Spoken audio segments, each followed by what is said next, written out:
All right, so just like a hot take today, but I think it's worth sharing. CPMs are not an excuse for your ads to not work. People have the wrong idea about CPMs. They think that CPMs are like totally uncontrollable, that you have no way of lowering them, that it's just the tax that the ad platform puts on you and there's nothing you can do about it. But that's not true at all. And I want to talk about a few ways that you can actually lower CPMs today proactively, and you can make your ads work if your CPMs are the thing that you think are prohibiting you from actually getting results. So first, just to diagnose this, your CPMs are probably an issue if you have a good click-through rate, but your cost per click is still prohibitively high. So what that usually looks like is a click-through rate above 1.5% on your ads. So like a unique link click-through rate, but your cost per click is $10, $12, $15. If that's happening, there's one of two things happening. Number one, your CPMs are way too high, or number two, your cost per unique account center account reached is too high. I'm gonna run that back. There's a metric you need to know called cost per account center accounts reached on Meta. Go to your ads right now. If you're running ads, go to the columns, pull what I just said. What that will show you is effectively cost per reach. And that's slightly different from cost per impression. But I want you to look first, if you think your CPMs are high, is it your actual CPMs or is it your cost per reach? The difference here is that frequency plays a big role in this. A lot of the accounts I see that have a good unique click-through rate actually have way too high of frequency. And so their cost per unique link click is not great because the same people are clicking, or the ads are getting seen by the same people over and over again. So looking at that reach metric that I just talked about is actually the best way to kind of actually understand, oh, is this a CPM issue, or is this CPMs and the fact that I'm just nailing the same audience over and over again and I have so much overlap. Zooming back out for just a minute here. If your CPMs are too high, we're going to talk about how to fix that. But if your click-through rate is low, meaning your unique click-through rate is 0.5%, 0.6%, or even below that I've seen, and that's why your clicks are very expensive. Just know that before you even watch the rest of this video, you got to fix your ads. Your ads just aren't good enough. Full stop. You need better ads. Nothing I say about fixing CPMs is going to help you unless you fix your ads. Okay. So look at your click-through rate, your unique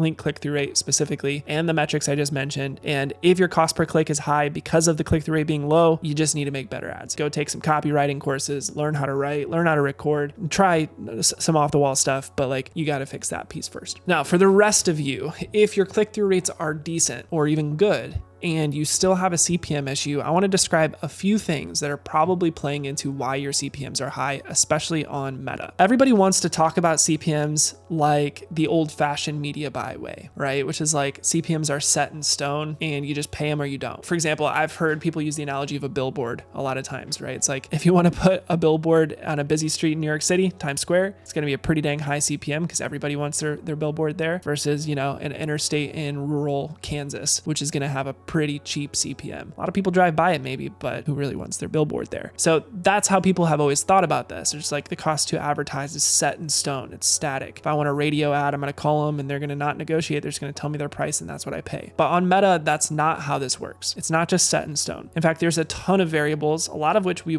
don't even know, that play into CPMs. But the very first one that I want to talk about that I see a huge swing happen, like the easiest lever that we can pull CPM wise, is to build a personal brand. I know half of you when I say that are like, okay, great. I got to freaking do organic. I don't want to do organic. I don't want to build a personal brand. It's not an option for me. Great. You can have that opinion, but just know that the number one easiest way to decrease your CPMs on Meta, in my personal experience, is running ads from pages that have a lot of followers. Sorry, but that's just the truth. Not only a lot of followers, but also pages that actually make a lot of good content. When you run ads from people who have a good following and engaged following, people that like their content, it is just a cheat code. It's just easier because Meta knows that people will engage with your ads. And when you put ads out, people do engage with them, like their organic posts. And the more that happens, the more Meta wants your ads to be out there in the wild because it just wants people to enjoy being on its platform. So number one cheat code is build a better organic brand and your ads will be a lot cheaper. Your CPMs will be a lot cheaper. One of the tests that I ran in the past is running ads from a very prolific brand page, person who has a lot of followers, it's 3 million plus, and then running that exact same ad targeting messaging copy from the brand page that does not have a lot of followers. And the difference in CPMs, click-through rates, was astounding. The brand page destroyed it. and everything else was the same. The pixel was the same, everything was the same. And so when you think about Advantage Plus, Meta, Andromeda, all these things, what you need to know is it really prioritizes the page that the ads are coming from. One little cheat code that you might be able to leverage if you cannot build a brand fast enough is you can run partnership ads. So very similar to how you might pay an influencer to create ads on your behalf for influencer marketing, you can actually get someone to help you run partnership ads. So it looks like an Instagram collaboration post or a Facebook collaboration post, but it's now your ad being served with someone else who has a brand that you can hijack. Again, a little bit complex, but that will decrease your CPMs, will get you into better audience pockets. So that was the first one, building a brand. That's your starting point. Just know that that's the most noticeable improvement you can make on CPMs is building a better brand. Number 2 is just making ads that people like. So I talked a little bit about your click-through rate earlier, and that feeds into this because higher click-through rate usually means better ad, but it's not quite so simple as that. There are things called quality score in the ads manager. I don't look at quality score a lot in order to tell me if my ads are working or not, but quality score does play a big role in CPMs. Generally speaking, if you make your ads feel like content that people like engaging with, your ads will do better. They will get more reach. They will get shares and likes and comments, which in turn makes the algorithm believe that it's a better ad. It also makes people like being on Meta more. And for that reason, they're going to prioritize that ad and give you cheaper CPMs. So thinking about ads in terms of what social media trends are working right now, what reels are popping off, what formats can I use that are viral hooks, using that sort of structure to actually make your ads, you will see your CPMs decrease over time because your ads actually like being served on the platform and it feels native to the platform. On that same vein, you should be making Instagram ads feel like Instagram Reels, or TikTok ads feel like TikTok Shorts, or what are TikToks called? Feel like TikToks. Sorry, Uncle alert here. TikTok Shorts, TikToks, whatever they're called. Make it feel platform native. I don't know how you make a YouTube short feel platform native. It's like the Instagram Reels of 2 years ago, but whatever. You get the point. It should feel platform native because the more people that feel like they are seeing something that feels like it should be on the platform, the lower the CPMs will be. The third thing here is, and notice how I didn't put this in slots 1 or 2 because I think this is less important now than ever, but it's audience targeting. In the past, if you're retargeting, your CPMs are going to be higher. If you're using lookalike audiences, your CPMs are going to be higher. The broader you go, typically the cheaper the CPMs get. This is less true now than it has been in the past because Advantage Plus targeting basically kind of just levels the playing field. But you will see if you do a breakdown of placements in your ads manager, you'll see that a lot of the placements are cheaper than others. So you might see a cheaper CPM on things like Audience Network, right? On Meta, which is not really where you want your ads to be, than you would on Reels because that's kind of where you want your ads to be. So, CPMs are going to fluctuate based on platform, based on placement, based on audience targeting. All of that stuff is true. But generally, I don't think too much about that because I just want to go as broad as possible with winning ads. And I know that my CPMs will decrease over time if I'm doing that. All right. If you are still here on the CPM chat, we're going to go in the weeds because the next one is landing page quality. Here's the thing.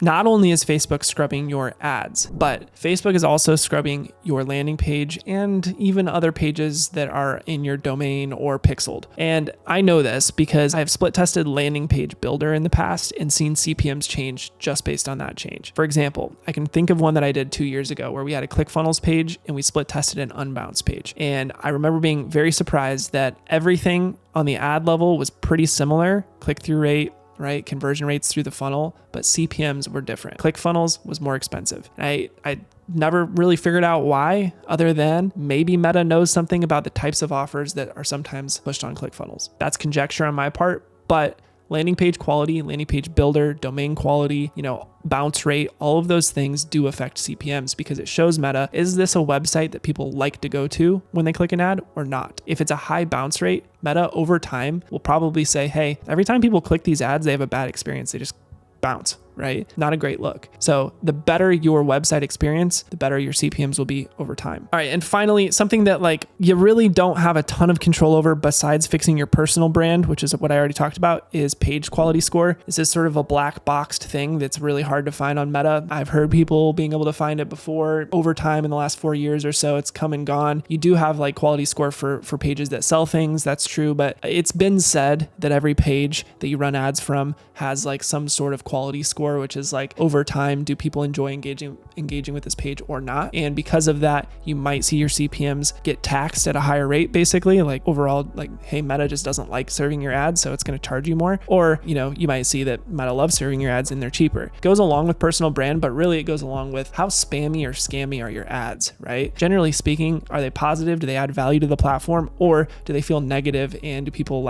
feel like they're rage bait, essentially? And so over time, your quality score can decrease allegedly, and that is something that can create your CPMs to go higher. So something you could test is, you know, fresh page, fresh pixel, fresh domain, fresh website, right? All of those things. And you can see if CPMs change based on that. But I will say, no matter what, the biggest thing that you can change to improve CPMs is better ads, better messaging, better branding. If you're doing those things, over time, your CPMs will catch up to the fact that people like seeing your ads. There's no better way to get a big swing in performance than to come out with a fresh new campaign and strategy that actually works and that people like, because it's going to go a little bit viral. People are going to click it. People are going to share it, see it, you know, all of the things that the platform wants to see natively, they'll do with your ads. And that's what makes your CPMs get better over time. The big takeaway here, in my opinion, is that CPM is a tax that's charged on you when your offer is not as good as every other offer and your ads are not as good as every other ad in your niche. You're going to be charged the most for it because Meta's just not interested in serving yours in front of other people's. So make better ads. All right.